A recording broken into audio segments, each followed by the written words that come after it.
Bismillahirrahmanirrahim. Assalamu alaikum dear student. I am Ambreen Ibrar. We have started the syllabus of CIE O levels mathematics. Our topic is 3-dimension problems. Chapter 9 Application of Trigonometry, exercise 9C, question number 1. The figure shows triangle ABC is a right angle triangle at B, right angled at B and lying in a horizontal plane. P is a point vertically above C. देखिए ये हमारे पास एक right angle triangle है और ये plane है, यानी ऐसे हॉरिजेंटली ले हुई है. P is vertical point on C. P vertical point है तो ये एंगल कितने का होगा? 90 डिग्री, यानी एंगल PCB इज़ 90 डिग्री. और C is a common point of this two sides. ये इन दोनों साइड्स का वर्टेक्स है, तो अगर PCB 90 डिग्री है तो PCA भी 90 डिग्री होगा. Given that AB is 7, BC is 6, वो कहता है फाइंड AC. ये स्टूडेंट्स देखें, इन्होंने ABC ये एक राइट एंगल ट्राइंगल बनाई हुई है और एंगल B पर कौन सा एंगल है? Right angle. अब लेंथ ऑफ AB हमारे कितनी दी गिवन है? 7 सेंटीमीटर और length of BC is 6 centimetre. वो कहता है find the length of AC. तो by Pythagoras theorem AC is the hypotenuse, तो वो आप बाय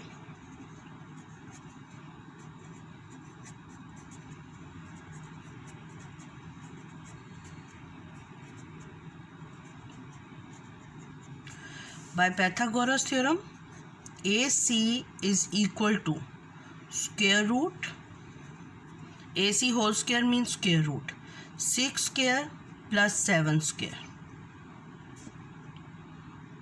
यानी Pythagoras theorem से है AC whole square is equal to hypotenuse whole square is equal to AB base whole square plus BC perpendicular whole square.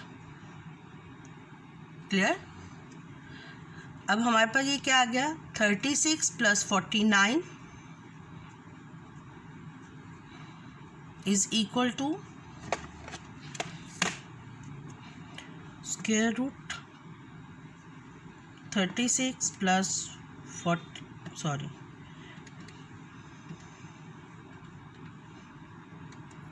85 square root of answer is equal to 9.21.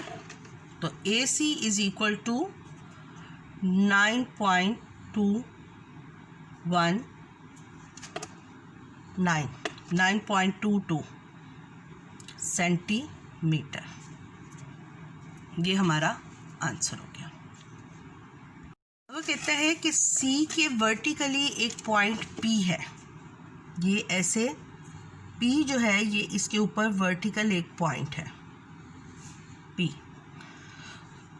तो अब देखें C जो है ये समझे ये एक ट्रायंगल है, ये इसके ऊपर एक वर्टिकल पॉइंट है C के ऊपर, यानी C के ऊपर ऐसे वर्टिकल पॉइंट है और इसको उन्होंने ऐसे स्टैंड कर दिया. ये P वर्टिकल पॉइंट है, तो ये एंगल ये P वर्टिकल पॉइंट है.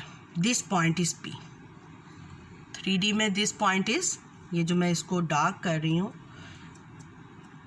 This point is P. Clear? अगर ये BC पर परपेंडिकुलर है तो ये AC पर भी ऐसे क्या होगा? परपेंडिकुलर होगा. ठीक? तो अब वो कहता है कि P is vertical point on C and it makes an angle of 90 degree with the this. तो P को B से इन्होंने ज्वाइन कर दिया.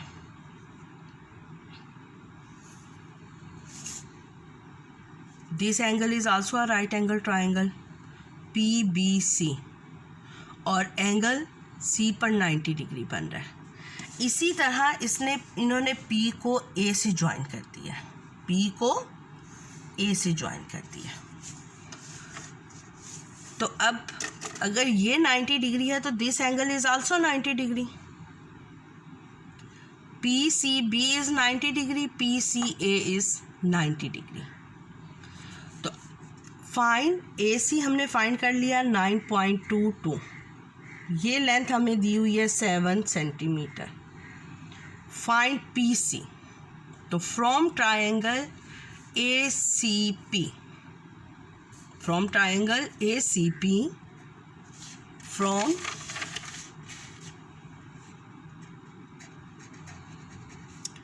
ट्रायंगल ACP, PC किसके इक्वल हो गया? PC इज, देखें अब ये 90 डिग्री है तो ये बेस हो सकती है, परपेंडिकुलर हो सकता है, ये बेस ले लें, इसको परपेंडिकुलर ले लें। तो हाइपोटेन्यूज इज गिवन। तो we write 11 whole square is equal to PC whole square plus 9.2 whole square. तो 9.2 होल स्क्वायर यानी AC क्या आया था हमारे पास whole square? AC is 85, AC whole square is 85। तो हम यही लिख देंगे AC होल स्क्वायर। तो 11 whole square is equal to PC whole square plus 85, whole square 85 था। तो 11 whole square 121 minus 85 is equal to PC whole square. 121 minus 85 36 PC whole square is equal to 36, taking a square root of both sides. तो PC is equal to 6 centimetre, PC is equal to 6 centimetre.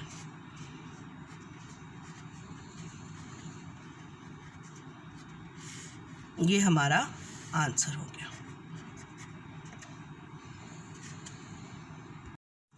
ये A part का answer है, find AC। और ये B part का answer है, find PC। अब हम सी पार्ट करते हैं, फाइंड द एंगल PAC। यानी वो कहता है कि कौन सा एंगल फाइंड करें? This angle. अब we know that this triangle is a right angle triangle, hypotenuse and base is given. अगर A फाइंड करना है तो this side is the base. तो hypotenuse and base is given, we find cos A is equal to base over hypotenuse.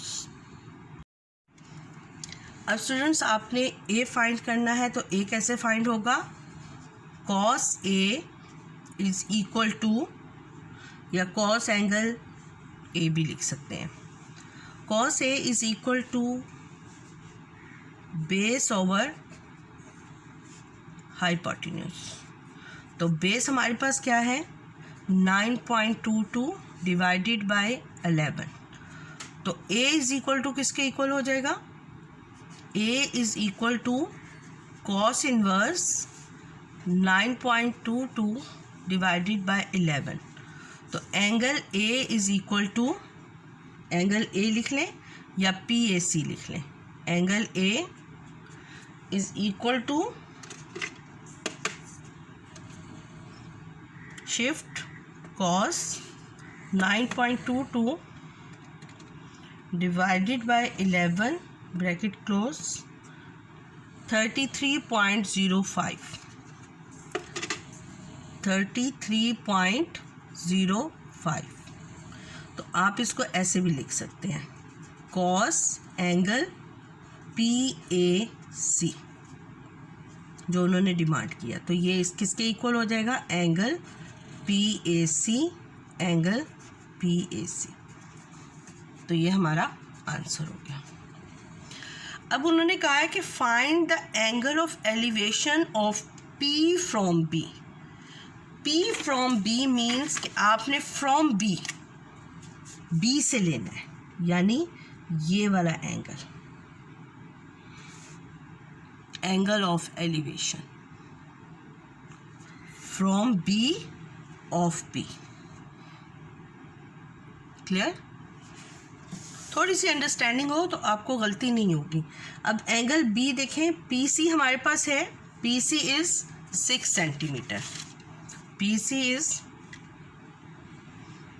A B is 6 centimetre, P C is also 6 centimetre. तो ये हमारे पास क्या हो गया? हाइपोटेन्यूस. तो बी पी इज हाइपोटेन्यूस. तो हमारे पास परपेंडिकुलर और बेस गिवन है, तो tan थीटा अप्लाई करेंगे. tan थीटा या tan angle B is equal to perpendicular over hypotenuse 6/6. तो angle B is equal to tan inverse 1. तो angle B is equal to 45 degree. tan inverse 1 45 degree के इक्वल होता है. Same we can also write tan angle PBC. तो angle PBC हमारे पास क्या आ गया? 45 degree. And this is the angle of elevation of P from B. The angle of elevation